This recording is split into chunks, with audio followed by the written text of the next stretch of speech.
परमेश्वर के मार्ग पर आगे बढ़ने के लिए एक बहुत अहम बात है, वह यह कि मानव के हृदय में धन्यवाद की भावना होना बहुत आवश्यक है। धन्यवाद की भावना हमारे हृदय में मानो बहुत सी भावनाओं को जन्म देती है। यह मानव के चरित्र को परमेश्वर के वचन के अनुसार बनाने में बहुत बड़ा कारक सिद्ध होती है। धन्यवाद की भावना से प्रेम की भावना का जन्म होता है। धन्यवाद की भावना से क्षमा की भावना का जन्म होता है, क्योंकि जिसके प्रति आपके हृदय में ग्रैटिट्यूड है, धन्यवाद है, और आप जिसके उपकारों को स्मरण कर रहे हैं, आपके हृदय में उसके प्रति कहीं ना कहीं समर्पण की भावना होगी। इसीलिए भजन संहिता का लेखक अपने भजन के संग्रह में 103वें अध्याय के दूसरे पद में धन्यवाद का गीत गाता है और कहता है, हे मेरे मन यहोवा को धन्य कह और जो कुछ मुझ में है वह उसके पवित्र नाम को धन्य कहे। हे मेरे मन यहोवा को धन्य कह और उसके किसी भी उपकार को ना बिसराना। उसके बाद आगे वह इसका कारण भी बताता है कि क्यों यह धन्यवाद बना रहना चाहिए। वह कहता है कि परमेश्वर यहोवा है जिसने हमारे अपराधों को क्षमा किया है। परमेश्वर यहोवा है जिसने उदयाचल से अस्ताचल जितनी दूर है, जहां से सूर्य उदय होता है, जहां सूर्य अस्त होता है, उतनी दूर उसने हमको हमारे पापों से कर दिया है। जहां से सूर्य उदय होता है और जहां सूर्य अस्त होता है, वहां की दूरी हम नाप नहीं सकते। वह कहता है कि परमेश्वर ने हमारे अपराधों को हमसे उतनी ही दूर कर दिया। आगे वह कहता है कि वही तो तेरे सब रोगों को चंगा करता है। आज हमारे पास डॉक्टर्स हैं, नर्सेज हैं, टेक्नीशियंस हैं जो चिकित्सा का माध्यम बनते हैं, परंतु चंगाई देने वाला हमारा परमेश्वर है। भजनकार आगे लिखता है, वही तो तेरे प्राण को नाश होने से बचा लेता है और तेरे सिर पर करुणा और दया का मुकुट बांधता है, तुझे सम्मानित करता है, हमारी लालसाओं को तृप्त करता है।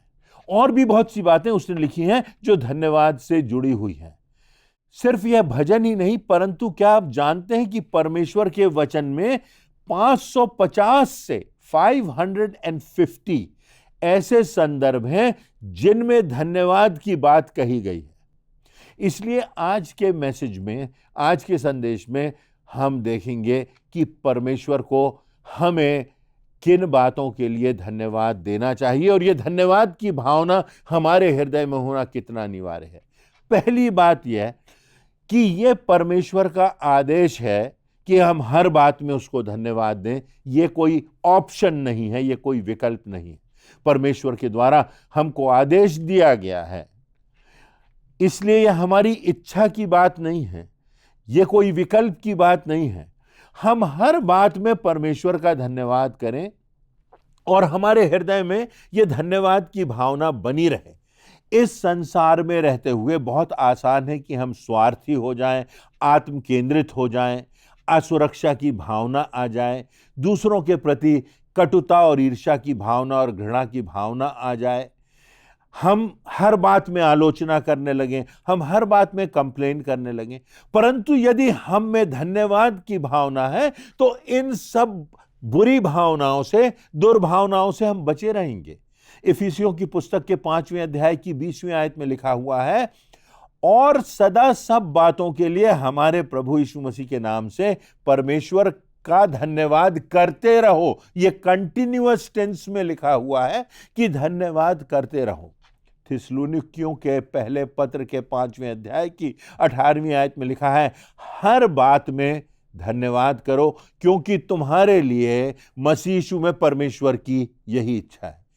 कई बार हम यह प्रश्न करते हैं कि हमारे जीवन के लिए परमेश्वर की इच्छा क्या है? What is God's will for my life? यहां स्पष्ट लिखा हुआ है कि परमेश्वर की इच्छा है कि हम हर बात में धन्यवाद करें। लिखा हुआ है, तुम्हारे लिए मसीह यीशु में परमेश्वर की यही इच्छा है। हम देखते हैं प्रभु यीशु मसीह ने 10 कोढ़ियों को शुद्ध किया और केवल एक कोढ़ी ही जिसे कोढ़ से मुक्ति मिली थी, वह प्रभु यीशु मसीह के पास उसे धन्यवाद देने के लिए आता है। और तब प्रभु यीशु मसीह उससे प्रश्न करते हैं कि बाकी 9 कहां हैं? वे भी तो चंगे हुए हैं। कोई कह रहा है, किसी ने लिखा है कि आज भी परसेंटेज वही है। आज कितने लोगों में धन्यवाद की भावना है? 10%, 10%, 90% लोगों में नहीं है।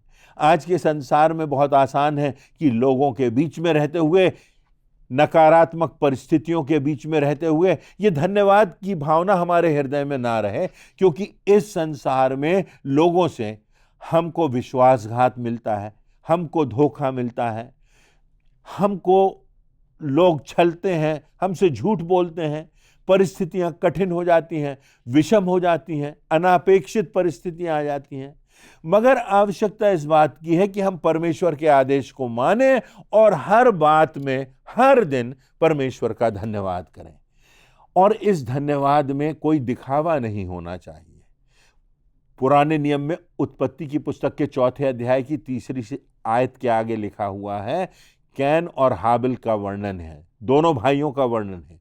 ये दोनों अपनी भेंटें परमेश्वर के पास लाते हैं और तब हाबिल की भेंट स्वीकार कर ली जाती है और कैन की भेंट अस्वीकार कर दी जाती है। परमेश्वर कैन से कहता है कि भेंट तो तू लाया, पर तेरे हृदय में भलाई नहीं।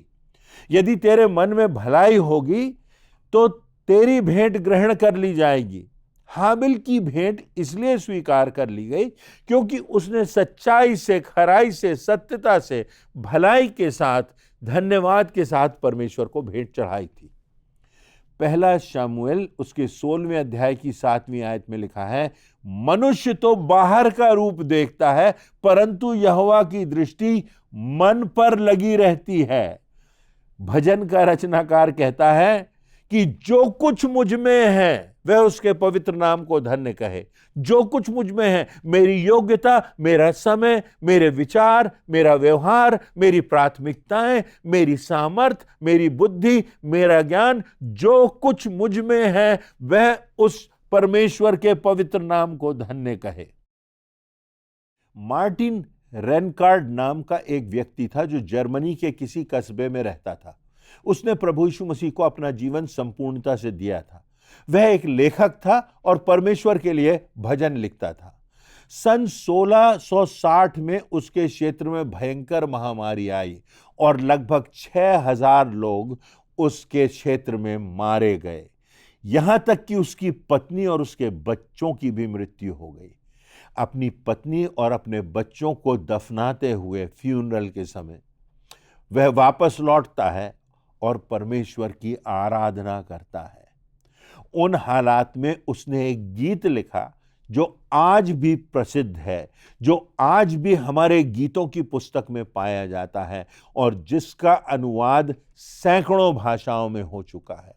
और वह गीत कुछ इस प्रकार से है हिंदी में, अब मन और मुंह और हाथ ईश्वर की ओर उठाओ और उसका बड़ा नाम और उत्तम काज सराहो। वह हम पर दयावान, कृपाल, करुणामय, हमारे बालपन से आज तक ठहरता है। धन्य हो पिता का, धन्य हो पुत्र का, जो स्वर्ग से आज भी राज्य करता है। आकाश और पृथ्वी में आज से युगान युग तक उस परमेश्वर यहोवा की प्रशंसा होती रहे। यह गीत उस व्यक्ति ने लिखा, ऐसे व्यक्ति ने जिसने अभी अभी महामारी के दौरान अपनी पत्नी और अपने बच्चों की देह को दफन किया था। वह परमेश्वर की आराधना कर रहा है। हम इस बात को स्मरण रखें कि हमारा धन्यवाद सच्चाई से हो, दिल की गहराई से हो। परमेश्वर का धन्यवाद हमें करना है क्योंकि यह परमेश्वर का आदेश है, ऑप्शन नहीं है। It is a commandment. दूसरी बात यह कि परमेश्वर के उपकारों को स्मरण रखना है। हमारा स्वभाव है कि हम अच्छाई को, अच्छी बातों को जल्दी भूल जाते हैं और बुराई को बहुत समय तक स्मरण करते हैं। हम फूलों को भूल जाते हैं और कांटों को याद रखते हैं। खुशियों को भूल जाते हैं और पीड़ाओं को याद रखते हैं। हम अपनी पीड़ाओं को मानो पत्थर पर लिखते हैं जो अमिट रहती हैं, मगर अपनी आशीषों को रेत पर लिखते हैं जो जल्दी से चली जाती हैं और उन्हें हम बिसरा देते हैं। किसी ने लिखा है, we write our blessings on sand and we wrote our sorrows, our pains on the stone. इसी संदर्भ में भजन संहिता के 103 अध्याय के 3 से 5वें पद में विशिष्ट आशीषों का वर्णन किया गया है। परमेश्वर हमारे पापों को क्षमा करता है, हमारे रोगों को चंगा करता है, हमारे प्राण की रक्षा करता है, हम पर प्रतिदिन दया और करुणा करता है, हर दिन हमारी आवश्यकताओं की पूर्ति करता है। आज यदि हम स्वस्थ हैं तो हमें धन्यवादित होना चाहिए, क्योंकि पिछले 1 माह में 2,40,00,000 लोगों की मृत्यु हो गई। आज यदि हमारे पास भोजन है और छत है, रहने के लिए घर है, तो हमें धन्यवादित होना चाहिए, क्योंकि दुनिया के 50 करोड़ लोगों से बेहतर हम हैं। 50 करोड़ लोग ऐसे हैं जिनके पास ना खाने को भोजन है, ना रहने को घर है। यदि हमारे पास देखने के लिए आंखें और चलने के लिए पांव हैं, तो हमें धन्यवादित रहना चाहिए, क्योंकि दुनिया के 20 करोड़ लोग अपंग हैं। यदि हमारे घर से 10 मील की दूरी पर अस्पताल है तो हमें धन्यवादित रहना चाहिए, क्योंकि आज दुनिया के 300 करोड़ लोगों के पास यह सुविधा नहीं है। आज हमारे पास बिस्तर है, कपड़े हैं, फ्रिज है, तो आप दुनिया के 450 करोड़ लोगों से बेहतर जीवन जी रहे हैं। यदि आपके पास बैंक अकाउंट है, आप दुनिया के 5% व्यक्तियों की श्रेणियों में आते हैं। आज आपका परिवार सुरक्षित है, आपके पास रहने को स्थान है, आपका जीवन साथी जीवित है, तो आप 3% लोगों में आ जाते हैं, 3%। यदि आप बिना भय के प्रभु यीशु मसीह की आराधना कर सकते हैं तो आपको धन्यवादित रहना चाहिए, क्योंकि आप दुनिया के 180 करोड़ लोगों से बेहतर स्थिति में हैं, जिनके पास यह परिस्थिति है कि वे प्रभु यीशु मसीह की आराधना करें तो उनकी जान जा सकती है, उनकी हत्या हो सकती है। दूसरे कुरिन्थियों के 8वें अध्याय की 9वीं आयत में लिखा हुआ है, तुम हमारे प्रभु यीशु मसीह का अनुग्रह जानते हो कि वह धनी होकर भी तुम्हारे लिए कंगाल बन गया, ताकि उसके कंगाल हो जाने से तुम धनी हो जाओ। इसलिए हमें हर समय परमेश्वर के उपकारों को स्मरण करना है, उसकी ब्लेसिंग्स को नहीं भुलाना है। जो कुछ मुझ में है वह उसके पवित्र नाम को स्मरण करें। तीसरी बात, हमारे धन्यवाद में गवाही होना चाहिए। There must be witness in our gratitude. प्रेरितों के काम के 2 अध्याय की 45वीं आयत में मसीह विश्वासियों के लिए लिखा हुआ है, और वे अपनी अपनी संपत्ति और सामान बेचकर जैसी जिसकी आवश्यकता होती थी बांट दिया करते थे। इन विश्वासियों का जो धन्यवाद था उसमें एक्शन था, उसमें गवाही थी। वे दूसरों की चिंता करते थे, सिर्फ होठों से ही नहीं परंतु त्याग से। इब्रानियों के पत्र के 13वें अध्याय की 16वीं आयत में लिखा है, पर भलाई करना और उदारता ना भूलो, क्योंकि परमेश्वर ऐसे ऐसे बलिदानों से प्रसन्न होता है। मलाकी के पुस्तक के 3 अध्याय की 10वीं आयत में लिखा है, सारे दसवांश भंडार में ले आओ कि मेरे भवन में भोजन वस्तु रहे। और सेनाओं का यहोवा यह कहता है कि ऐसा करके मुझे परखो कि मैं आकाश के झरोखे तुम्हारे लिए खोलकर तुम्हारे ऊपर अपरंपार आशीषों की वर्षा करता हूं कि नहीं। परमेश्वर हमसे कह रहा है, हमारा बनाने वाला हमसे कह रहा है, तुम परखो, यू टेस्ट मी। जब तुम दोगे, धन्यवाद के साथ दोगे, तो मैं आकाश के झरोखे खोलकर तुम पर अपरंपार आशीषों की वर्षा करता हूं कि नहीं। हमारे जीवन में वो गवाही दिखाई देना चाहिए जो कंगाल विधवा, जिसने एक दमड़ी डाली थी और जिसने सारी जीविका डाल दी थी, उसके धन्यवाद में एक्शन था, उसके धन्यवाद में गवाही थी। जक्कई को जब उद्धार मिला तो वो कहता है, मैं अपनी आधी संपत्ति कंगालों को दे देता हूं, और किसी के साथ अन्याय किया हो तो उसे चौगुना 4 टाइम्स लौटा देता हूं। तब प्रभु यीशु मसीह कहते हैं कि इस घर में उद्धार आया है, क्योंकि उसका प्रमाण गवाही देता है, उसकी गवाही दिखाई देती है। जिस स्त्री के अपराध क्षमा हुए थे वह स्त्री आती है और प्रभु यीशु मसीह के पैरों पर अनमोल इत्र डालकर उन्हें अपने बालों से पोंछती है। उसके धन्यवाद में उसकी गवाही है। क्या हमारे धन्यवाद में वो एक्शन है, वो गवाही है, वो दिखाई देता है? जर्मनी में डीटरिच बॉनहोफर नाम का एक पासवान था। उसका बहुत सम्मान था, उस पास्टर को लोग बहुत इज्जत से देखते थे। सन 1943 में 1933 में उसको अरेस्ट कर लिया गया क्योंकि उसने हिटलर के खिलाफ आवाज उठाई थी। 2 साल तक उसे कैद में रखा गया, उसको मारा गया, परंतु वो कैद में रहकर भी दुआ करता था, प्रार्थना करता था, लोगों को प्रभु यीशु मसीह के विषय में बताता था। वह कैद में रहकर भी धन्यवाद के गीत गाता था। बॉनहोफर की गवाही के कारण बहुत से कैदी जो जेल में थे, उन्होंने प्रभु यीशु मसीह को अपना जीवन दे दिया था। फिर आया 9 अप्रैल 1945 का दिन। आराधना के अंत में बॉनहोफर घुटनों पर धन्यवाद की प्रार्थना कर रहा था। 2 बंदूक लिए हुए सैनिक आते हैं और उसको पकड़ कर ले जाते हैं। बॉनहोफर जानता था कि वो उसे मार डालने वाले हैं, उसको डेथ पेनल्टी मिलने वाली है। उसे फांसी पर लटकाने से पहले वे कहते हैं कि तुम्हें कुछ कहना है। तब बॉनहोफर उस फांसी के फंदे पर जाने के पहले कहता है, प्रभु यीशु मसीह का नाम लेता है और कहता है कि यहां मेरा अंत नहीं, मृत्यु मेरा अंत नहीं, मेरी मृत्यु मेरे अनंत जीवन का प्रारंभ है, मेरी मृत्यु एक बेहतर जीवन का द्वार है। और इन्हीं शब्दों के बाद बॉनहोफर को फांसी के फंदे पर लटका दिया जाता है। उसकी मृत्यु में, उसके बलिदान में धन्यवाद की गवाही थी, उसके विश्वास की गवाही थी, प्रभु यीशु मसीह की प्रशंसा थी। उसके बलिदान की गवाही आज भी जीवित है।